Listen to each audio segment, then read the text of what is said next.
պահանջ ձևակերպել եք ԿՀ-ի, որն այդ պահանջը։ Մեր իրավաբանները բնականաբար ձևակերպել են պահանջը։ Ես իրավաբանական թիմի անդամ չեմ, բայց տեղեկացված եմ Ինչ պահանջ է, որ վերաքվեարկություն անցկացվի։ Իհարկե, այս փուլում կա։ Բայց ուսումնասիրությունները շարունակվում են, մենք չենք բացառում ամբողջ արդյունքները բողոքարկելու հնարավորությունը դատական մարմիններում վիճարկելու եւ այլն։ Պարոն Սուրենյան, իսկ ասում եք ընդդիմադիր դաշտի հետ հիմա քննարկումներ են ընթանում, ինչ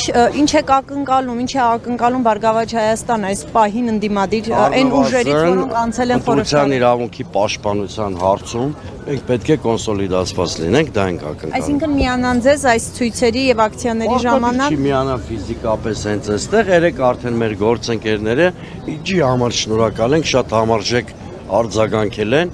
թե Նարեկ Կարապետյանը, թե Իշխան Սաղաթելյանը, թե Արման Թաթոյանը, այլ արձագանքներ էլ կան, գուցե չհիշեմ, բայց երեք գիշեր արդեն շատ adekvat արձագանքել են ստեղծված իրավիճակին։ Ընդդիմադիր չասեմ ընդդիմադիր դաշտում, բայց կան տարբեր շրջանակներ, որոնք ամեն դեպքում կասկածներ են հնչեցնում, որ այ նույնիսկ խորհրդարան անցնելու պարագայում Բարգավաճ Հայաստանը կարող էր իշխանության հետ ինչ-որ համագործակցության կամ կուլիսային պայմանավորվածությունների գալ դուք,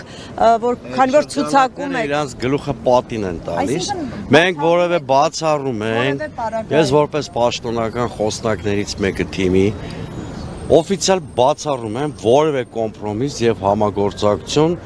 ԿՊ-ի եւ Նիկոլ Փաշինյանի հետ։ Նիկոլ Փաշինյանի հետ մենք մի խոսակցություն կարող ենք ունենալ երբևէ, դա նրա հեռացման պայմաններն են։ Դա Բարգավաճի տեսակետն է, որ նրա այդ միակ խոսակցությունը կարող է լինել այդ օրակարգում։ Նրա հեռացումը կարող է լինել, բացառում ենք որևէ համագործակցություն քաղաքացիական պայմանագրի եւ Նիկոլ Փաշինյանի հետ։ Պարոն Սուրենյան, կներեք Գագիկ Ծառուկյանը մասնակցելու է այստեղ տեղ ունեցող ակցիային, թե ոչ։ Չէ, այս պայն ոչ։ Ինչով պայմանավորված։ Դե երբ որ հարմար կլինի ինքն է կմասնակցի։ Բայց չեք կարծում, որ ձեր ընտրողների նկատմամբ անարգանք է երբ դուք բացարձակապես։ Ինչ կա։ Պարոն Սուրենյան, Մեր թիմը բազմաշերտ է, ամեն մարդ զբաղվում է։ Պարոն Սուրենյան, իսկ եթե ամեն դեպքում այդ ընտրական շեմի հաղթահարման հարցը Բարգավաճ Հայաստանը լուծի, Գագիկ Ծառուկյանը մանդատը կվերցնի, այսինքն հարց եք տալի, որը ժամանակավրեպ է, որովհետև երբ որ կվերցնենք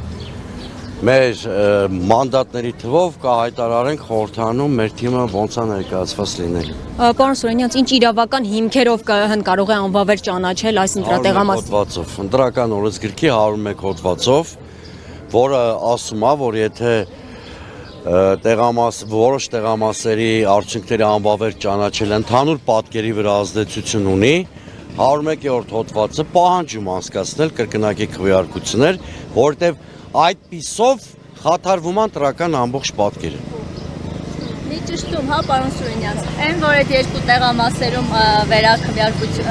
անվավեր է ճանաչվել արդյունքները, դրա հետ խնդիր չունեք, բայց վերաքվեարկություն եք պահանջում, ճիշտ եմ ասում։ ԿՀ-ն իր իրավունքն է իրացրել, բայց այդ դեպքում մի բան էլ է անհասկանալի։ Եթե այդ երկուսում անվավեր է ճանաչել, ինչի մի հատ այլ ընտրատարածքում, եթե չեմ սխալվում 32, որտեղ թիվ 8 համարը բացակայել ընդհանրապես, այդ տեղամասի արդյունքները ինչի անվավեր ճանաչված չեն։ Այսինքն նախընտրողական վերաբերմունք են արել, հատուկ են նպատակով, որ ԲՀԿ-ին ֆիլտրեն, չթողեն խորհրդանում։ Բայց ասում ենք լավ անվավեր ճանաչել եք, ինչու կրկնակի քվեարկություն չեք նշանակել։ Բայց եթե դեռ չեն նշանակել, դա օրենքի խախտում է, թե հետո վստահաբար, կամ այս որոշումը պետք է ամսի 14-ին կայացվեր եւ միանգամից նշանակվեր, կամ սենց գիշերային խորհրդավոր որոշում չպետք է կայացներ։ Գիշեր, ինչու է շուտ Իրանք ամեն ինչ անում են ԲՀԿ-ին ֆիլտրելու համար։ Հիմա ցանկացած մեթոդի գնում են հենց ընդհանցակարգի խախտումը մեր մոտ լեգիտիմ կասկածա ստեղծում, որ նպատակը ազնիվ չի, նպատակը ընտրությունների օրինականությունը վերականգնելու ցանկությունը չի։ Որ հորիզոնականում է։ Ես 8-րդ։ այս տեղամասերի արդյունքները, եթե անվավեր է ճանաչվել ու հետո չվերականգնվի, ԲՀԿ-ն կորցնի տեսականորեն ենթադրենք։ Ինչ կլինել Մենք ասել ենք, որ քաղաքական, իրավական ամբողջ գործիքակազմը օգտագործելու ենք մեր ընտրողի ցանկացած քվե պաշտպանելու համար եւ երկրորդը, որպեսզի ընտրությունների ընդհանուր օրինականությունը վերականգնենք։ Մտնել չմտնելու հետ օրինակ մենք չենք կապել մեր այն հայտարարությունը, որ քննարկում ենք նաեւ դատական կարգով ընտրությունների արդյունքները վիճարկելու հնարավորությունը։ Բայց անկախ դրանից, եթե այս ձայները ԲՀԿ-ն կորցնում է նաև այս պահի դրությամբ։ Այո, այս պահի դրությամբ, եթե այս ձայները գրպանում են եւ կրկնակի քվեարկություն չեն նշանակում, ձեր ասած սցենարը կա։ Պարոն Սուրենյանց, իշխանության այս գործելավոճ ինչով է պայմանավորված։ Վախերով։ Ասեմ, ինքը խնդիր ունի Նիկոլ Փաշինյանը 3-5-րդ գոնե ապահովել խորհրդարանում, որպեսզի սահմանադրական օրենքներ կարողանան միայն իրենց ֆրակցիայով ընդունեն, որպեսզի սահմանադրական պաշտոններում միայն իրենց ֆրակցիայով նշանակումներ անեն։ Քանի որ ԲՀԿ-ի մուտքը խորհրդարան կոնֆիգուրացիան փոխում է եւ իրենք զրկվում են նույնիսկ 3-5-րդից, որոշել են դիմել ցանկացած մեթոդի իրենց կոմֆորտ այսպես կոչված կարգավիճակը ապահովելու համար։ Հետո մի մոռացեք, մենք կատակ չենք անում, որ ընտրարշավի ժամանակ ասում ենք Նիկոլ Փաշինյանը լիքը արտաքին պարտավորություններ ունի ստանձնած, այդ թվում Ալիևի առաջ։ Հիմա եկել է այդ գինը վճարելու ժամանակը։ Իսկ իր ներկայությունը խորհրդարանում, եթե ԲՀԿ-ն էլ է հայտնվում խորհրդարանում, հուշում է, որ ինքը խիստ խոցելի լեգիտիմություն ունի։ Այդ խոցելի լեգիտիմությամբ այդ արտաքին պարտավորությունները կատարել չի կարող։ Կոպիտ ասած, ԲՀԿ-ի ներկայությունը խորհրդարանում խաթարում է Նիկոլ Փաշինյանի Ալիևի երջանիկ վասալ լինելու կարգավիճակը։ Պարոն Սուրենյանց, իսկ ԿՊ-ն մտավախություն չունի հետագա զարգացումներից։ Թող ունենա։ Ես